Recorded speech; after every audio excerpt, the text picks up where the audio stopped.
La lluvia azotaba con furia el sendero cuando Valeria Montero se detuvo, temblando bajo su capa empapada, mientras las ramas crujían amenazantes sobre su cabeza.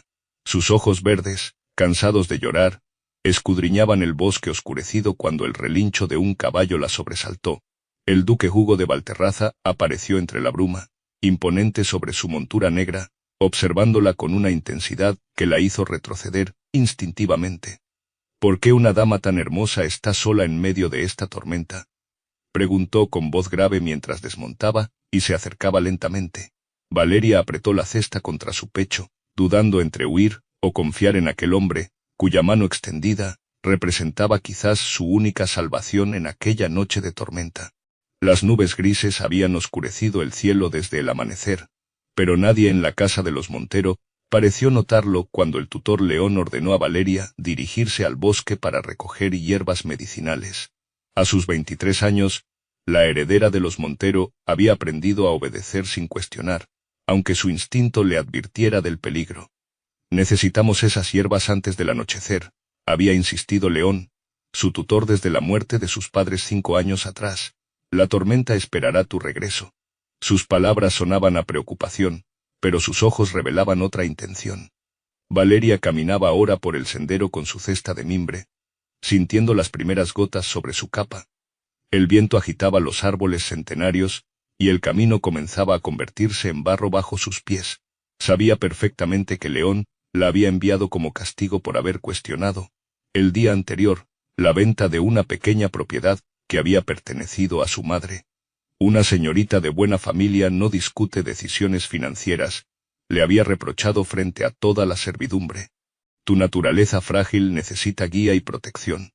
La lluvia arreció súbitamente. Valeria intentó refugiarse bajo un roble, pero el agua se filtraba entre las hojas.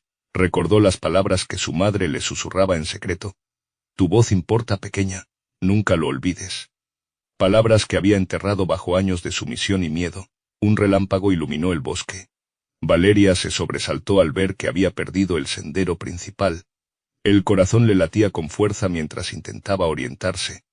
La capa empapada pesaba sobre sus hombros como todas las expectativas que la habían mantenido prisionera durante años. Otro relámpago. Y entonces lo vio, un jinete solitario que se acercaba entre la cortina de lluvia. El caballo negro se detuvo a pocos pasos de ella. Su jinete, un hombre de unos 35 años, la observaba con intensidad bajo la capucha de su capa de viaje. Valeria reconoció de inmediato el escudo bordado en la montura.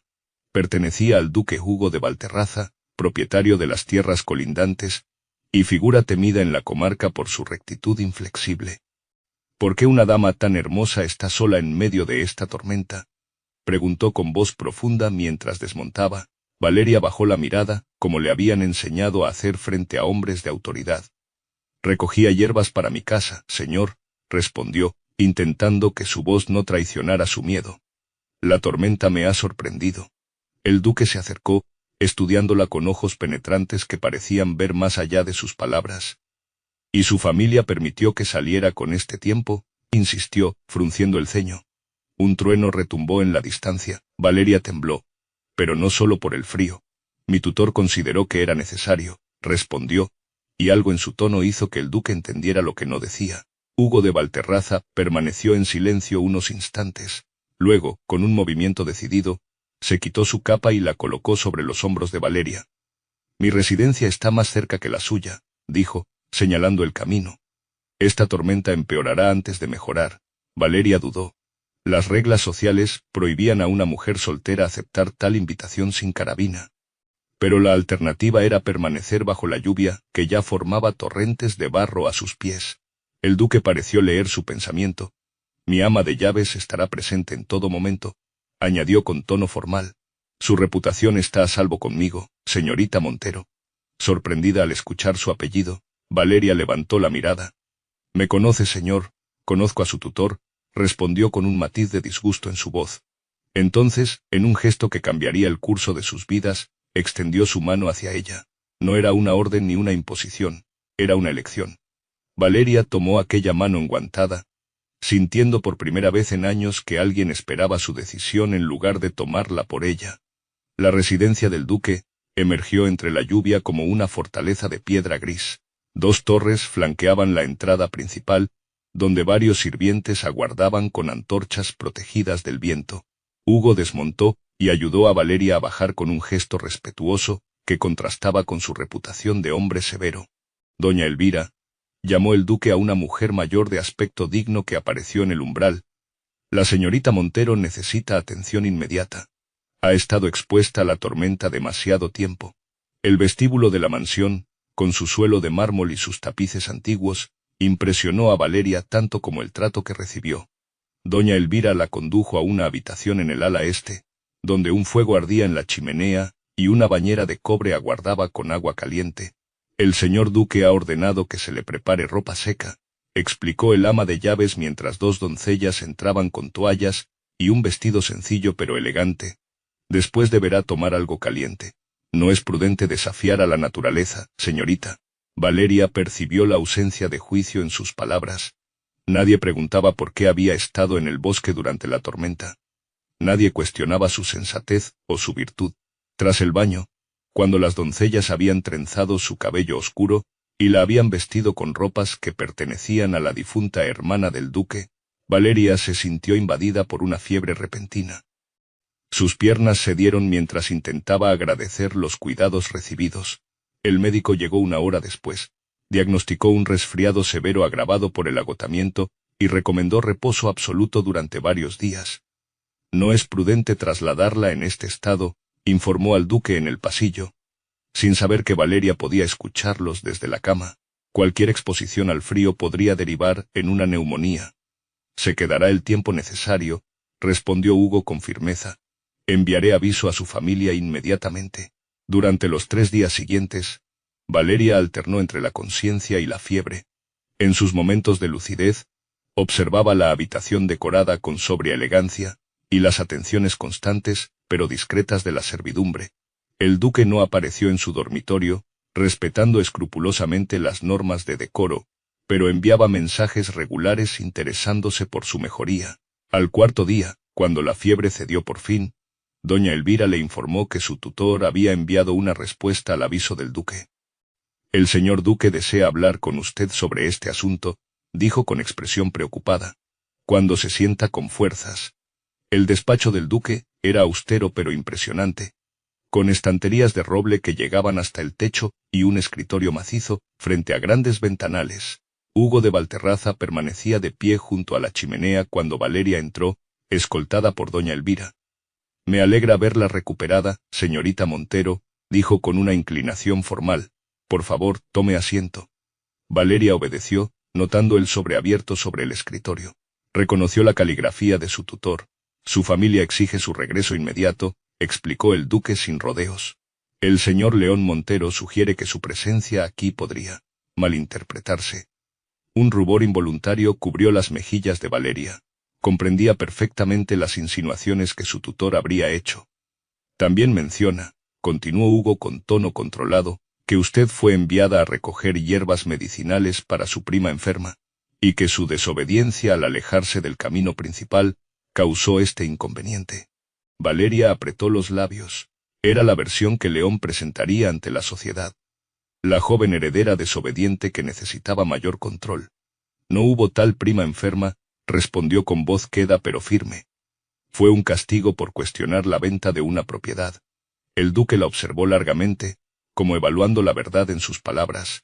Los rumores ya han comenzado en el pueblo, dijo finalmente. Su reputación. Mi reputación siempre ha estado en manos de otros, señor duque, interrumpió Valeria con una franqueza que la sorprendió incluso a ella. Si regreso ahora, mi tutor encontrará formas de castigar lo que llamará mi ingratitud. Un silencio tenso llenó la habitación. Doña Elvira, que permanecía junto a la puerta como carabina, carraspeó discretamente. El señor León ha anunciado su visita para mañana, informó el ama de llaves. Viene acompañado por el notario del pueblo. Hugo se acercó al escritorio y tomó la carta. Señorita Montero, dijo con tono formal pero amable, mientras esté bajo mi techo, nadie la obligará a hacer lo que no desee. Ni siquiera yo. Valeria levantó la mirada, encontrando en los ojos del duque algo que hacía años no veía, respeto. No la devolveré a una situación que considero impropia, añadió Hugo. Pero debe comprender que esto tendrá consecuencias para ambos. La visita de León Montero transformó la atmósfera de la mansión.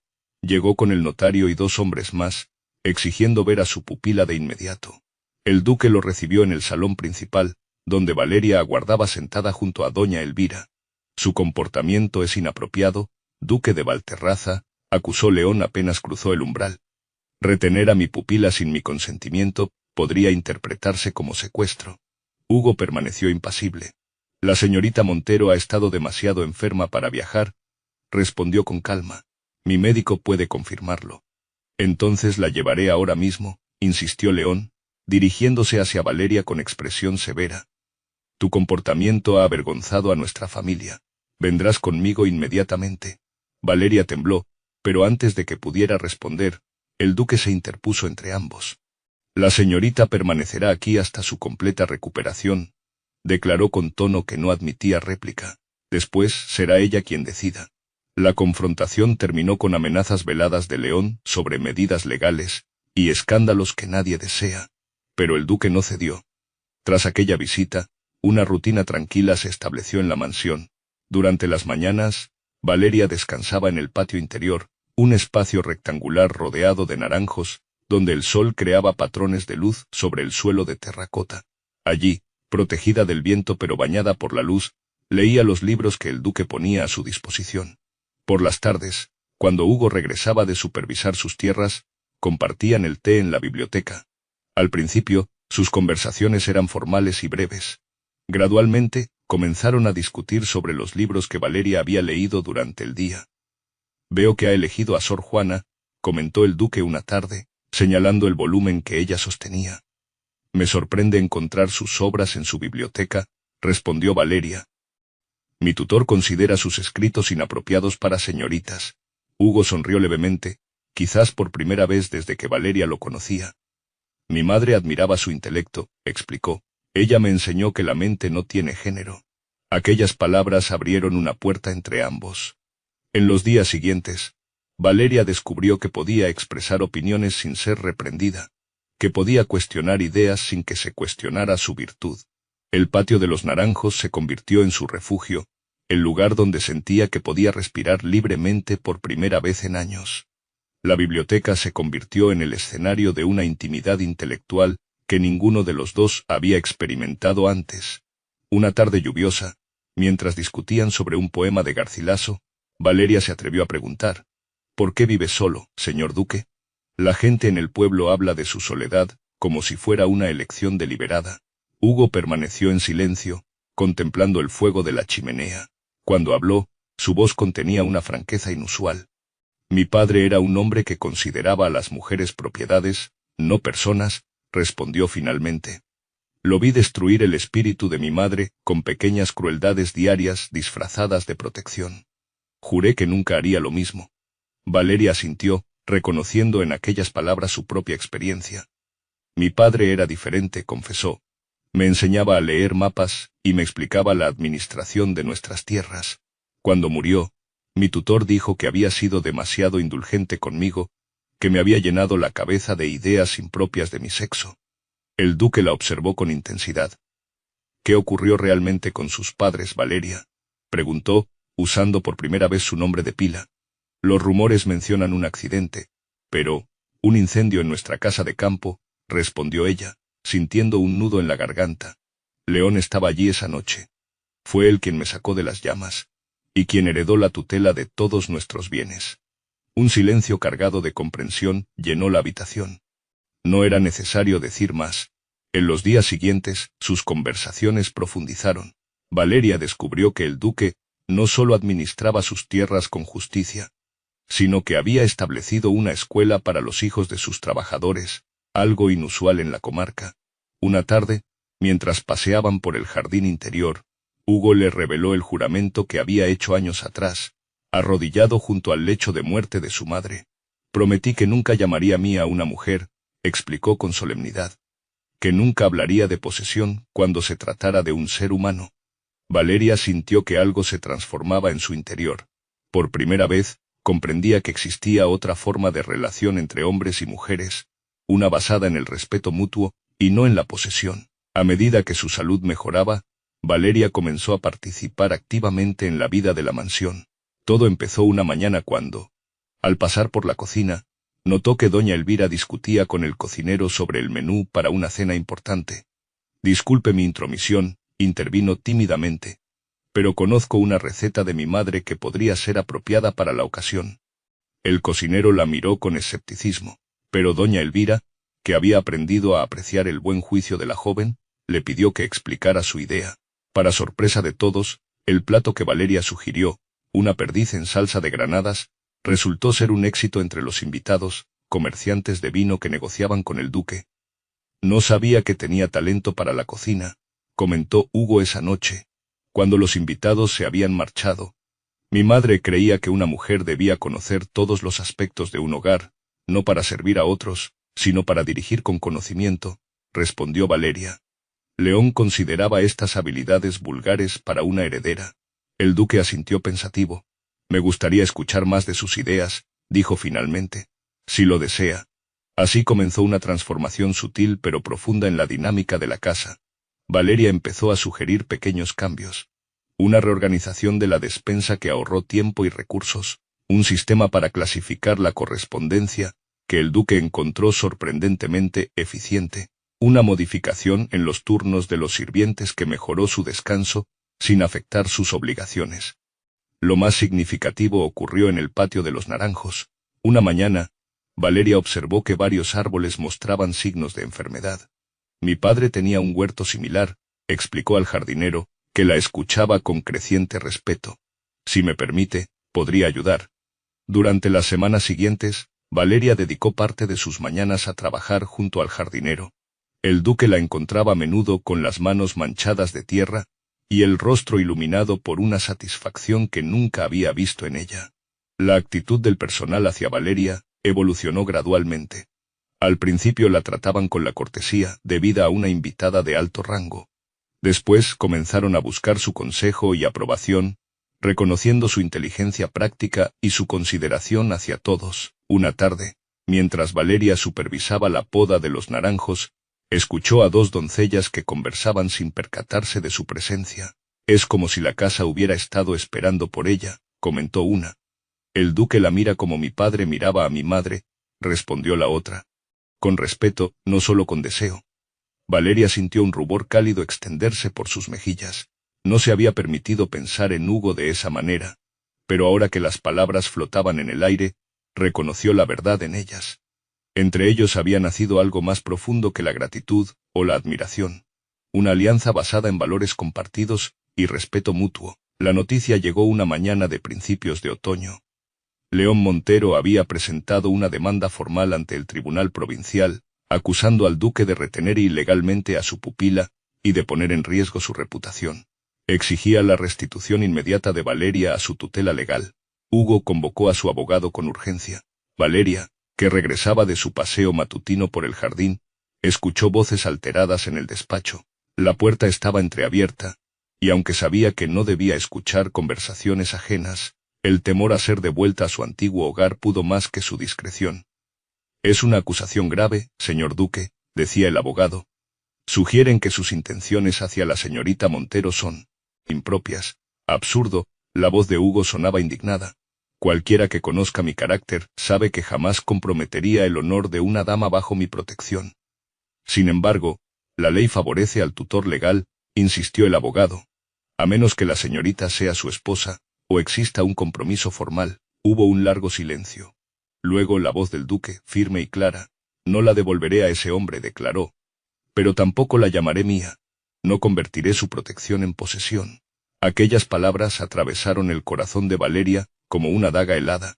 Retrocedió en silencio, alejándose del despacho con el alma encogida. Durante todo ese tiempo, había malinterpretado la amabilidad del duque, confundiéndola con afecto naciente, que ahora veía claramente inexistente. Hugo la protegería por principio moral, no por amor. La defendería como defendería a cualquier persona injustamente tratada bajo su techo. Esa noche, Valeria no bajó a cenar, excusándose con un dolor de cabeza. Mientras contemplaba el techo de su habitación, tomó una decisión. No sería una carga para el duque, ni permitiría que su reputación se viera comprometida por defenderla. Tampoco regresaría con León.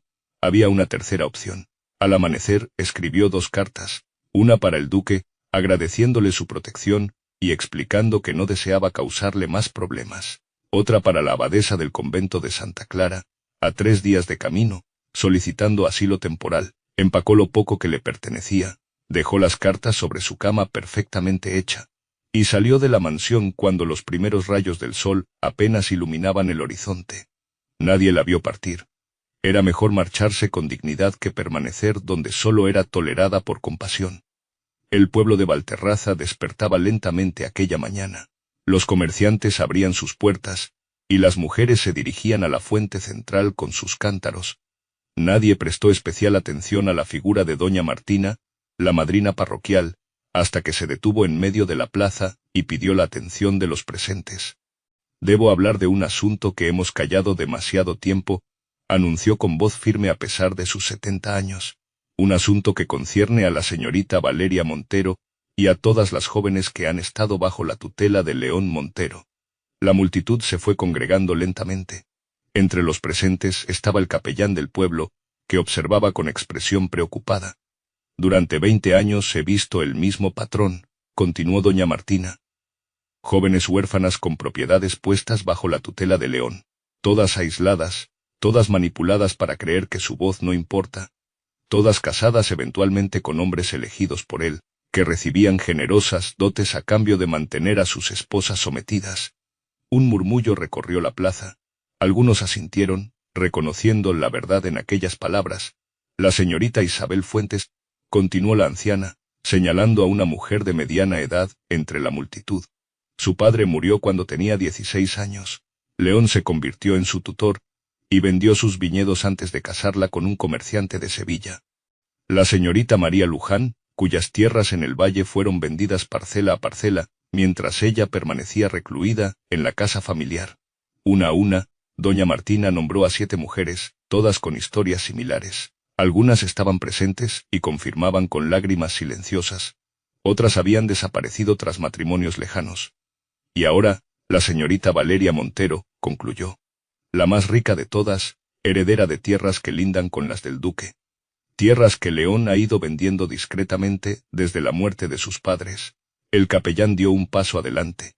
«Doña Martina, estas son acusaciones graves», dijo con tono cauteloso. «¿Tiene pruebas?» «Tengo memoria», respondió la anciana con dignidad. «Y tengo esto». De su bolsillo extrajo un pequeño libro de cuentas. «Mi difunto esposo era escribano. Copió cada transacción que León realizó en nombre de sus pupilas, cada venta, cada matrimonio arreglado».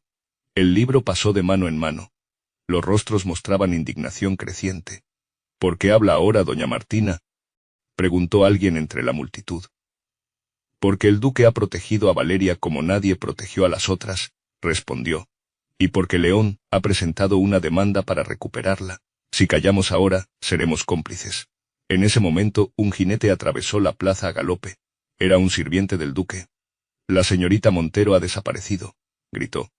«El duque ofrece una recompensa a quien proporcione información sobre su paradero». Hugo de Valterraza cabalgaba con expresión sombría, seguido por 4 de sus hombres. Habían registrado los caminos principales, sin encontrar rastro de Valeria. La carta que había dejado ofrecía pocas pistas. Solo mencionaba que buscaba un lugar donde no fuera ni una carga ni un deber. Aquellas palabras lo atormentaban. ¿Qué había ocurrido para que Valeria, que parecía haber encontrado cierta paz en su casa, decidiera marcharse tan repentinamente? Al llegar al pueblo, la agitación era evidente. Grupos de vecinos conversaban acaloradamente en la plaza, y al ver al duque, doña Martina se adelantó con determinación. «Señor duque, debemos hablar sobre la señorita Montero», dijo sin ceremonias, «y sobre el hombre del que ha huido toda su vida». Durante la siguiente hora, en la sacristía de la iglesia, Hugo escuchó el testimonio de doña Martina y de otras 2 mujeres que habían estado bajo la tutela de León. El patrón era claro: aislamiento, manipulación psicológica, control financiero absoluto, un sistema perfecto para apropiarse legalmente de fortunas ajenas. «¿Por qué nadie habló antes?», preguntó el duque, con la mandíbula tensa por la indignación. «Por la misma razón que muchos callan ante los poderosos, respondió doña Martina. Miedo, vergüenza, y la creencia de que nadie nos escucharía. León tiene amigos en el tribunal provincial. Hugo recordó entonces las palabras de Valeria sobre el incendio que mató a sus padres. Las piezas encajaban de forma ominosa. Necesito encontrarla, dijo, poniéndose de pie. Antes que él. Fue el capellán quien ofreció la pista crucial. Hace 3 días, la señorita Montero me pidió información sobre el convento de Santa Clara, reveló. Quería saber si aceptaban mujeres que buscaban refugio temporal. Hugo asintió gravemente. El convento estaba un día de camino para un jinete experimentado, pero Valeria, a pie o en carruaje público, tardaría más. Mientras montaba nuevamente, el duque reflexionaba sobre su propio papel en esta historia. Su silencio, su respeto escrupuloso por las convenciones, su temor a imponerse, no habían sido a su manera, otra forma de abandono. Al evitar tratar a Valeria como posesión, no había evitado también nombrar lo que sentía por ella. Espoleó su caballo.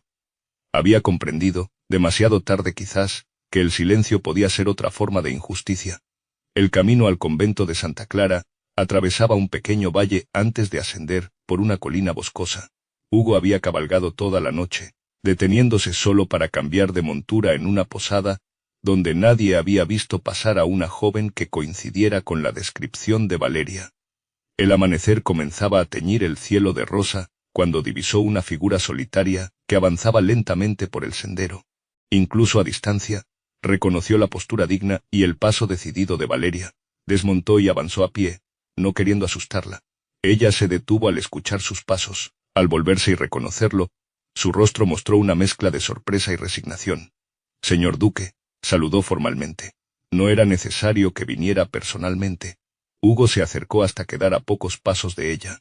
Notó las ojeras bajo sus ojos, el cansancio en su postura.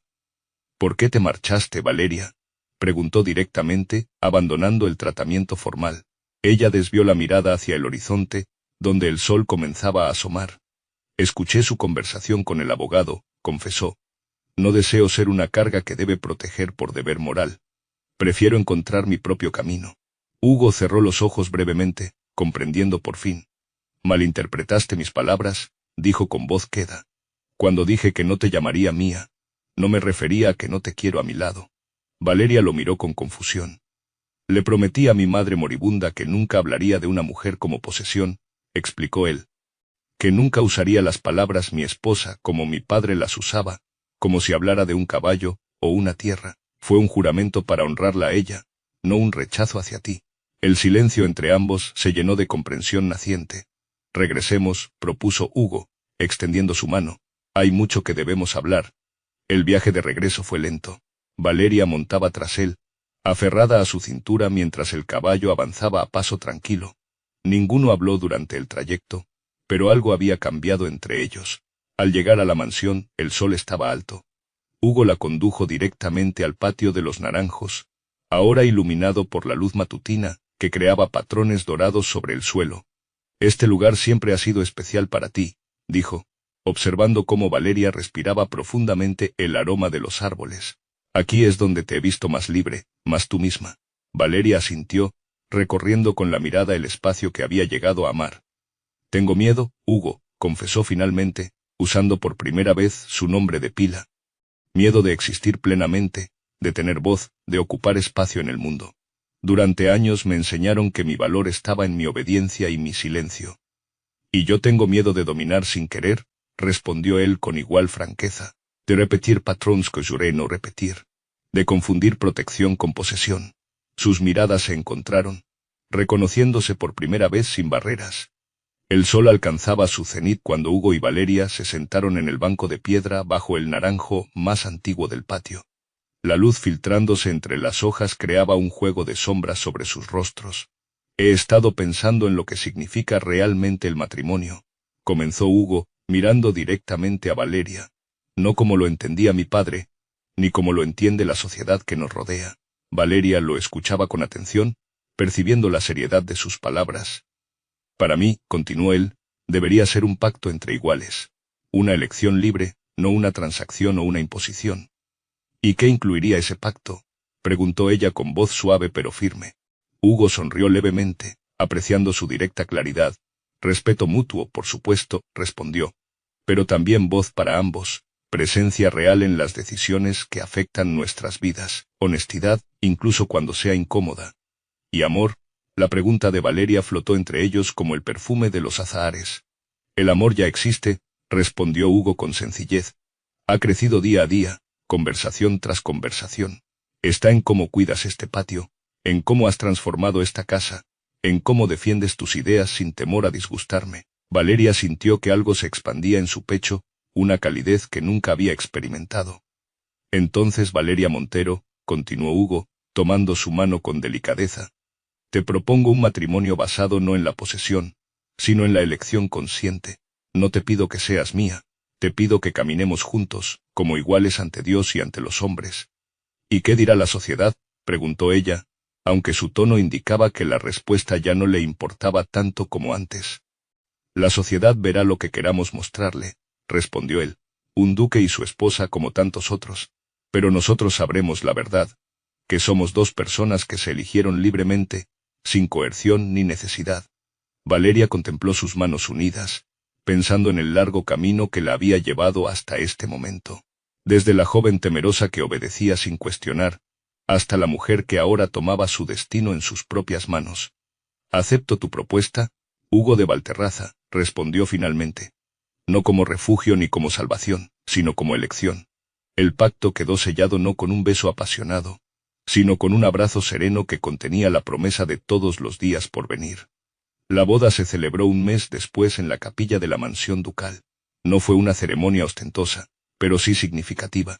Los habitantes del pueblo asistieron en masa, no solo por curiosidad, sino como testigos de un acto que muchos consideraban un triunfo de la verdad sobre años de injusticia silenciosa.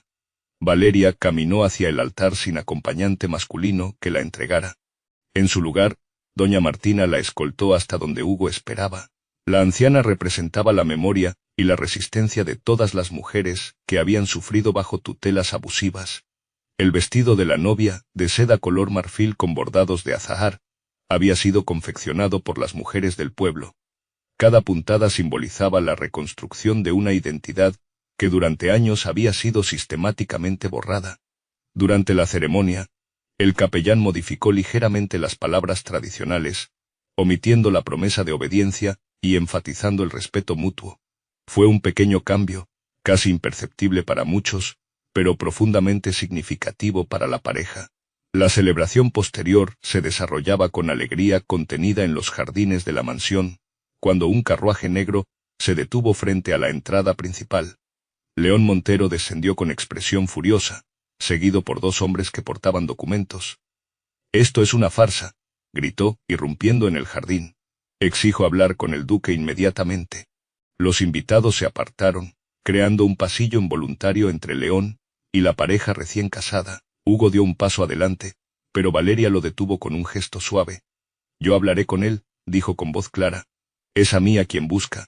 Avanzó hacia su antiguo tutor con paso firme. Ya no era la joven que bajaba la mirada ante su presencia. «El matrimonio es ilegal», espetó León, agitando un documento. «Como tu tutor legal, no di mi consentimiento». «Mi consentimiento es el único necesario», respondió Valeria. «Soy mayor de edad, y según la ley, una mujer viuda o huérfana mayor de 25 años puede casarse sin autorización de su tutor». León palideció. No esperaba que ella conociera ese detalle legal que Hugo había descubierto en sus investigaciones.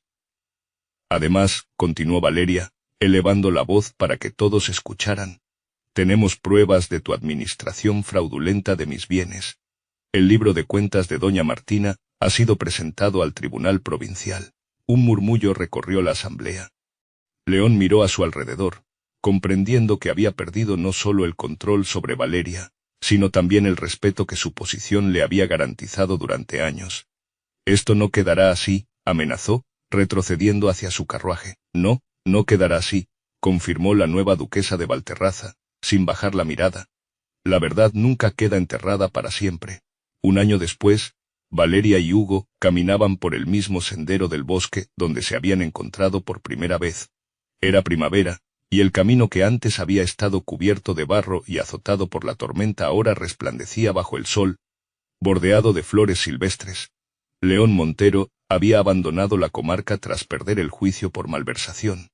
Las propiedades que había vendido ilegalmente estaban en proceso de recuperación, y otras mujeres que habían sufrido bajo su tutela comenzaban a reclamar lo que les pertenecía por derecho. La mansión ducal se había transformado. Las ventanas permanecían abiertas, dejando entrar la luz y el aire. El patio de los Naranjos, ahora bajo el cuidado experto de Valeria, florecía con renovado vigor. Cada mañana, la duquesa y doña Elvira revisaban juntas la administración de la casa, mientras por las tardes, Hugo y Valeria compartían la gestión de sus propiedades combinadas. ¿Recuerdas la primera vez que pasamos por aquí?, preguntó Hugo, deteniéndose en el punto exacto donde su caballo se había detenido un año atrás. Valeria sonrió, asintiendo. Me preguntaste por qué una dama tan hermosa estaba sola, recordó. Y yo estaba demasiado asustada para responder con sinceridad. Hugo tomó su mano, entrelazando sus dedos con los de ella en un gesto que se había vuelto natural entre ambos. Ahora tengo una pregunta diferente, dijo con una sonrisa cálida. ¿Por qué una duquesa tan poderosa elige caminar a mi lado? Valeria se detuvo, girándose para mirarlo directamente. En sus ojos brillaba una serenidad que solo nace de la certeza profunda. Porque contigo aprendí que puedo existir plenamente, respondió. No como tu posesión, sino como tu igual. No por tu permiso, sino por mi derecho. El viento trajo el aroma de los azahares desde el huerto cercano. Hugo se inclinó para besar suavemente la frente de su esposa. Un gesto de reverencia más que de posesión. Y yo aprendí que proteger sin reconocer es otra forma de invisibilidad, confesó. Que el verdadero valor está en nombrar lo que amamos, sin temor a destruirlo. Continuaron su camino, manos entrelazadas no por obligación ni necesidad, sino por elección consciente y renovada cada día.